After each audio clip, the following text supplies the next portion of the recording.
Hello everybody, Fernando here. Today we're going to talk about how to choose a profitable product on Amazon. Stick around.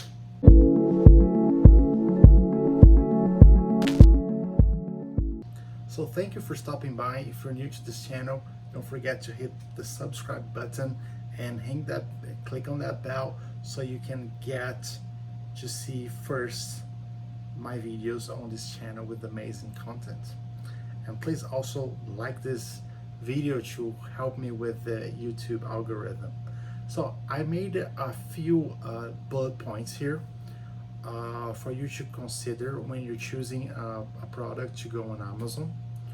And you want to, of course, what you want to do is to find a high demand product with low competition, but this is very rare to find it. Usually find medium demand with low competition, but looking for high demand, low competition, it's kind of hard to find. It's not impossible, but it's a little bit hard to find. So let me go over some bullet points that I think it's important for you to consider when you're thinking about a product, if you should go on it or not. Just remember, there are new products every month.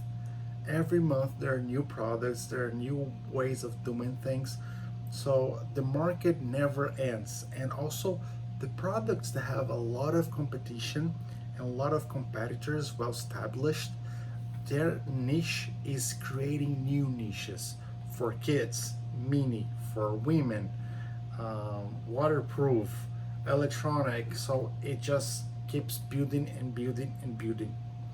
So don't believe that the market is saturated, because it isn't. And now with Amazon, you can sell in Canada, in Mexico, you can sell in Europe, and soon you're going to be able to sell also in Australia and South America. So it's going to be 24-hour non-stop of sales. All right, so the first thing that you need is you can't go into the Me Too products, and you cannot go into the commodity war. So every time you see a product there has no differentiation, you should not go in. If people are already selling that exact same product, don't do it. And if you're just gonna put your brand on it and make it private label, you have to think about that, because maybe just putting that brand, it's not enough. Especially if you don't have a cool logo, if you don't have a cool branding, a cool lifestyle behind your brand. So you need to find the differentiation. So when you're looking at products and you have a list of 10 products that you want to invest, you have to read all the reviews from the competitors and see if you can fix some of these problems.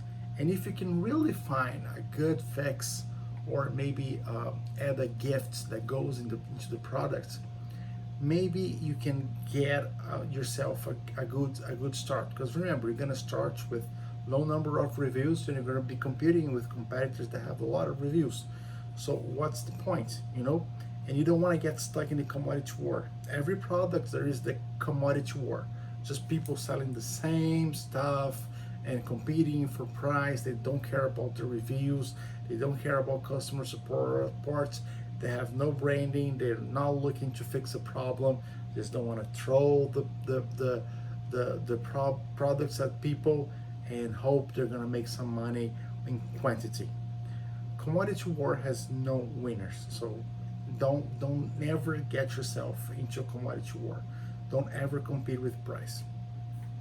Okay, so differentiation potential is the first one. You gotta find a product that you can make it better, and that differentiation has to be visibly better. When people are looking and they see the competitors with over 100 reviews and they see yours with 40 reviews, they're gonna want to click on yours because they see that yours is better. So the differentiation is clear. That's something really important that you should be paying attention to. Okay, be careful with brand loyalty.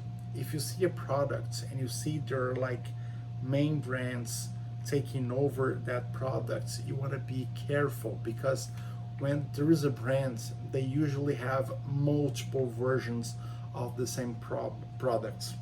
So it's much easier for the shopper just to go into one brand, because once they click on the brand, they're gonna see a bunch of different products in that same niche. So they can even buy like 2 or 3 products related to that niche, or they have like a selection of 3, 5 items to choose from, and which one, whatever is better for them. So if you see there's a lot of brands going to a product, you have to be careful with that. Okay. Also, strong competitors. You want strong competitors because you want to prove that you have a viable market, a viable niche, but you don't want too many competitors. So from the people that are actually making money on that product, you don't want them to be above 20, and you want to have at least some like 10 to know that people are really making money on their product. Okay. Prices between $15 to 100.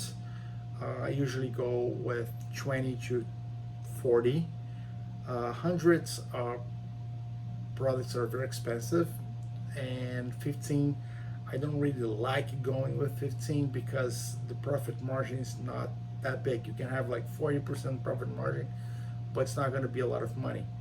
So 15 is, I don't think 15 is a good one. I would say at least 15, but I would try to go above 20.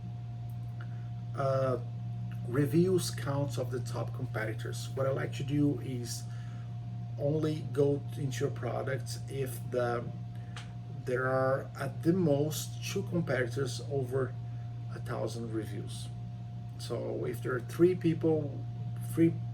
products over 1,000 reviews, that's a no-go for me, unless I have like a huge differentiation that I'm looking for. The market's like it's something that's going to be has a huge growth potential in the next years. What else? Be careful with seasonal products, because if you're looking for summer stuff, summer sports, pool stuff, beach stuff in summer, you're gonna see a huge demand, and they're not gonna sell well in winter. Same time with winter stuff and Halloween stuff and Christmas decorations. So be careful with seasonal products, because a lot of the time you're just gonna make money a few times per year, or just one time per year.